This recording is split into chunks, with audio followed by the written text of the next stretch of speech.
Semuanya baru benar-benar terbuka saat gadis itu mengeluarkan bukti transfer dari ibunya di depan banyak orang. Para kerabat langsung terkejut.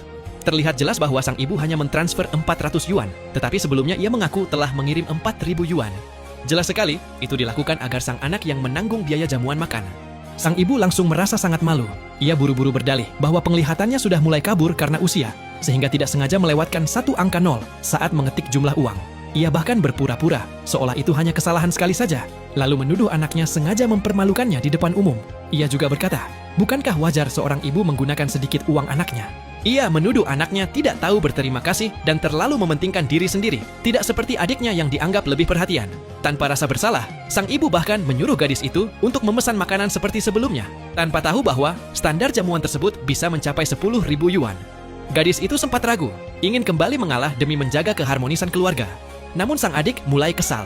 Ia justru menyalahkan ibu karena selalu memberikan uang kepada kakaknya dan menuduh kakaknya telah mendapatkan keuntungan puluhan ribu yuan selama ini dari membantu membeli kebutuhan ibu. Menurutnya, jika ibu pernah kekurangan sekali saja, bukankah kakaknya bisa menutupinya? Apakah kakaknya sengaja mempermalukan ibu hanya karena tidak bisa mengambil keuntungan? Kali ini, sang ibu berpura-pura menenangkan adik tersebut, mengatakan bahwa kakaknya sudah banyak berkorban selama ini dan uang itu bisa dianggap sebagai bentuk penghargaan. Mendengar itu, gadis tersebut benar-benar tidak bisa berkata apa-apa. Ia langsung mempertanyakan ibunya. Ia menjelaskan bahwa standar jamuan sebelumnya mencakup hidangan mahal seperti kepiting besar dan lobster, yang harganya bisa mencapai ratusan yuan per setengah kilogram. Apakah ibunya benar-benar berpikir 4.000 yuan cukup untuk itu? Sang ibu tidak mampu menjawab dan hanya terdiam. Tanpa banyak kata, gadis itu mengembalikan uang tersebut lalu menyuruh ibunya memesan sendiri agar tidak lagi dituduh mengambil keuntungan. Namun sang adik justru semakin marah. Ia menyebut kakaknya bersikap pura-pura. Ia menantang kakaknya, jika memang mampu, kembalikan semua keuntungan yang pernah diambil, lalu periksa bersama berapa sebenarnya uang yang telah ia hasilkan.